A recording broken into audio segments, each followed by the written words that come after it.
welcome to the Shed Aquarium. My name is Tracy and we're here celebrating Sea Otter Awareness Week. So welcome to a behind the scenes.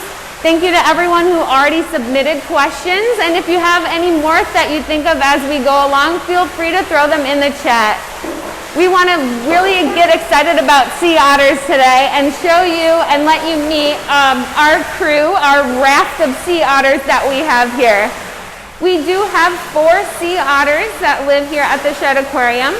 Yaku is our oldest. He's actually out on exhibit right now at 21 years old. He is pretty old for a sea otter that normally lives 10 to 20 years out in the wild.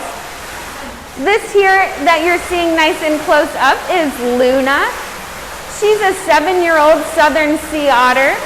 And all 3 of the otters that you're going to see in here today are rescued sea otters. They were all rescued along the coast of California, right around the Monterey Bay area. Now when Luna came in, she was actually one of the smallest pups to ever be rescued. And you can tell her apart because she's got that lighter head. They do tend to get whiter heads as they get older. So that's how you can tell her apart. And we are in the middle of a formal training session here right now. So you're going to see them doing all sorts of fun behaviors, but also things that help us take really good care of the otters as well. So over here working on land with Jen is Watson. He's another young California sea otter. He's just about 2.5 years old. And then we also have Cooper working with Michelle. These guys were both rescued right around the same time, also along the coast of California. So unfortunately, if sea otter pups get separated from their mothers at a young age, they're really unable to survive by themselves. They need to learn how to groom their coat, how to forage for food, break open shells. And they have to learn all those things from their mother. So Watson was actually separated from his mother probably due to a storm. And Cooper in the back there, he was also separated from his mother and picked up by some kayakers who found him. So best case scenario, if you ever do get the chance to see otters in the wild, please observe them from a distance. We want to make sure that we're giving them as much space as possible to find their mothers if they do get separated. Now we had some really great questions that came in earlier about sea otters. And we wanted to talk about their social interactions. A lot of people are curious about the social life of sea otters. Now these guys all have their own little quirks. You can tell they all have their own ways to tell them apart, but also they have different traits that set them apart from each other as well. Luna tends to explore things really cautiously. Watson, he's a very calm otter. He tends to be very patient in his training sessions. And Cooper, he's more rambunctious. He likes to do his backflips around the habitat, and you can see him and Watson hanging out together quite often. In the wild, they are very social as well. They live in groups called rafts, and they're typically including females and the pups living together. And then the males will kind of come in and out. So they don't really mate for life. I know that was a question we got asked. They'll typically have the males just kind of come in and mate, and then they don't have any rearing or anything with their pups. But it looks like we just got a question come in about what these guys eat. They're getting a lot of different items as they eat here. We give them clam, squid, shrimp, and a couple different kinds of fish as well. And that's just in their main diet that they're getting right now. They also get a lot of extra treats like sea urchins, clam in the shell, crab in the shell. So these guys can eat up to 25% of their body weight every single day. Be like a human eating about 10 pizzas a day, so it is a lot. Now we also had a question come in about how long they can hold their breath, which is another excellent question. Sea otters can hold their breath up to 7 minutes and dive for down to 300 feet. Pretty incredible. They are excellent divers. Most of the time they're gonna do do a little bit shallower of dives because they do live in the kelp forest where it's usually a little bit shallower. Now you might also notice some of the otters rolling around when they're eating that food, and that's a really good way for them to clean off their fur. When they're eating, they might have sand or pieces of food that get stuck, and they want to keep that fur very, very clean. That's really important for them because these guys don't have very much blubber. They are really staying warm because of that very high metabolism and their really, really dense fur. So Amber is going to ask Luna to come here up on land so you can get a really close look at her fur. You can see that water just really dripping right off of her body. Sea otters are actually the fuzziest animals on the planet. They do have the densest fur of any animal. So even though she just got out of the water, she's actually already dry. And if Amber tried to part her fur, she wouldn't be able to even get down to the skin because they have so many hairs per square inch. It would be like a whole dog amount of fur in 1 square inch. Pretty incredible. I also want to say welcome if anyone is just joining us. We are here live for Sea Otter Awareness Week here at the Shedd Aquarium. I'm Tracy, and if you have any other questions as we go along, feel free to throw those in the chat. But we're getting a really great look at Luna. One of the other questions that came in was, do they get oral care? And yes, they absolutely do. It's a great question. You can see those big teeth that Luna has. She actually has the bite strength of a black bear. So it's very important that we're able to take a look at those teeth. And that's what this formal training session is really for. We want to be able to do those healthcare behaviors. And for Luna, it's really just another fun game. We could do eye drops. We could have her go on a scale to get her weight. We can even do voluntary x-rays to take a look at her teeth or the rest of her body. So these are all great ways to keep our eye out on our otter and make sure that they are nice and healthy here at the Shedd Aquarium. We also had a question about the sounds that sea otters make. Someone asked if they purr like a cat. Now, I've never heard an otter purr, but they do make a lot of different sounds. Most of the sounds that they make are very high-pitched, loud noises to kind of get the attention of other otters. Perhaps a pup looking for its mother might yell really loud, or if they see a predator in the area, they might yell to alert some of the other otters. So I haven't heard them purr, but it's very loud in here at times. Oh, Cheryl just came in with a great question. Where do they live? Sea otters are found all along the coast of California, focused mostly around the Monterey area. There's also a population up in Alaska and all the way across over to Asia.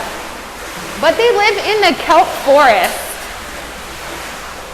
They are actually a really important animal to that kelp forest because sea otters eat sea urchins, and sea urchins eat kelp.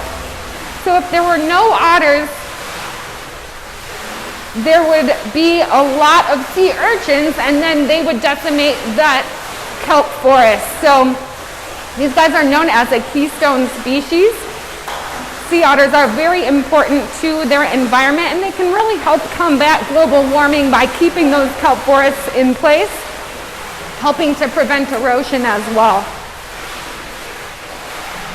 So we're going to be switching gears here pretty soon, moving from the formal training session into what we call an enrichment session or a play session.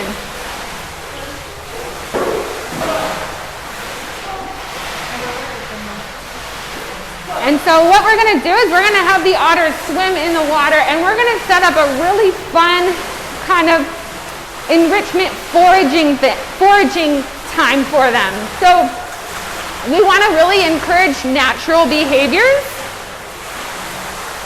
like foraging for food, looking for items. Sea otters are very curious, and they like to explore their area. And here at the Shedd Aquarium, we give enrichment on a regular basis. We change it up every multiple times throughout the day, actually. And so it's really important to keep them mentally stimulated as we have them here. We want them to be engaged. And that enrichment is very important. So basically, enrichment is just another word for a changing of their environment. Sometimes it's toys, sometimes it's foraging for food in those toy items. And that's really important. You'll also see some of what we call car wash strips. It's like a little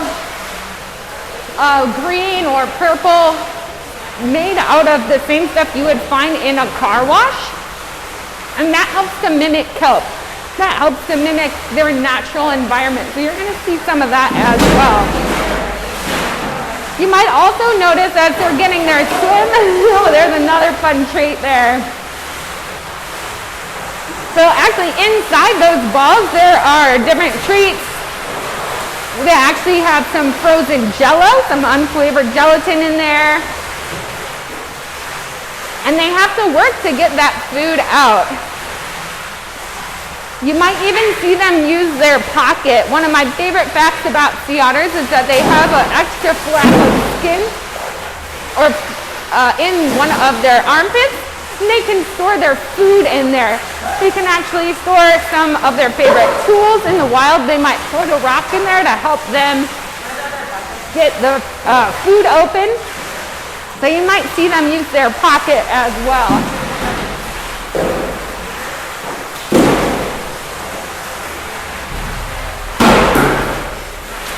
So that's Luna. Here comes Watson up on land trying to check out his enrichment, his different treats that he has. These guys, like I said, they're very curious. We have all sorts of different treats that we give the sea otters.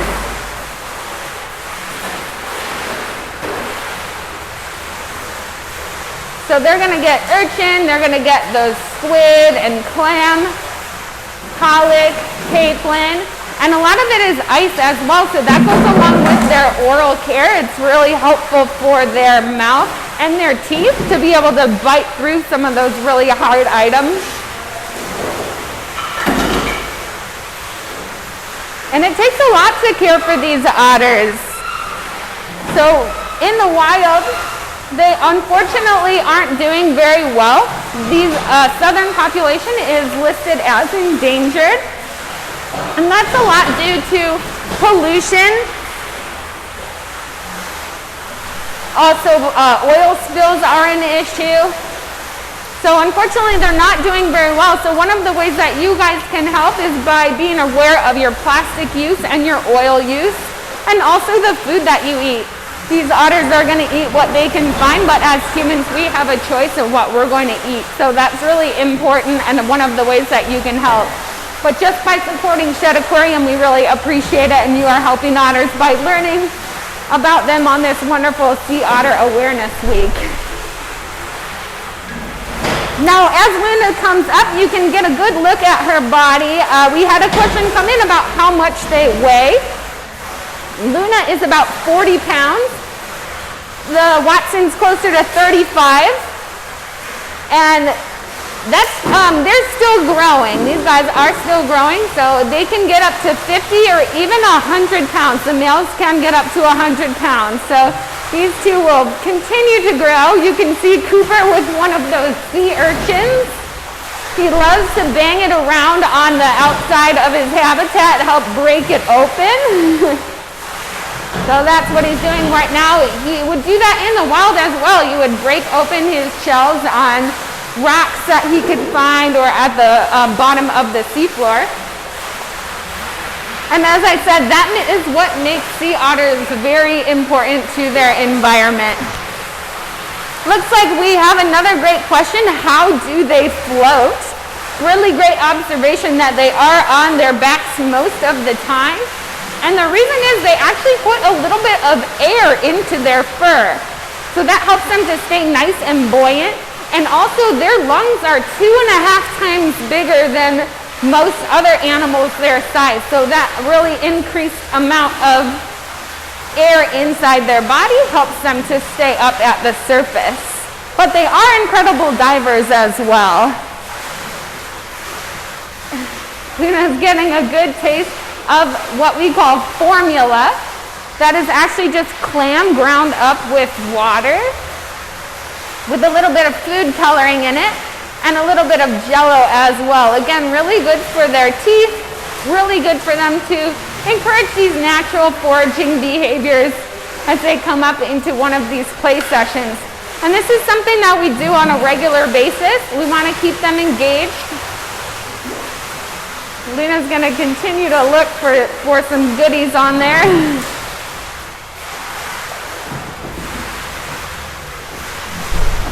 Another way that you can help if you are just joining us and you want to know how you can help a sea otter, we do have a Surge newsletter. We encourage you to sign up for that in order to learn more tips and hear stories about how you can help not only sea otters but a lot of the other animals that live here at the Shedd Aquarium and out in the ocean. So we're really grateful for other facilities like Monterey Bay Aquarium, Alaska Sea Life Center that help to rescue and rehabilitate these otters. Shedd Aquarium is one of the few facilities that knows how to nurture and take care of young pups as they come in. So we're able to take in these pups like Cooper, Watson, and Luna that cannot be re-released out into the wild. Now they are able to be really great ambassadors for their species here at the Shedd Aquarium.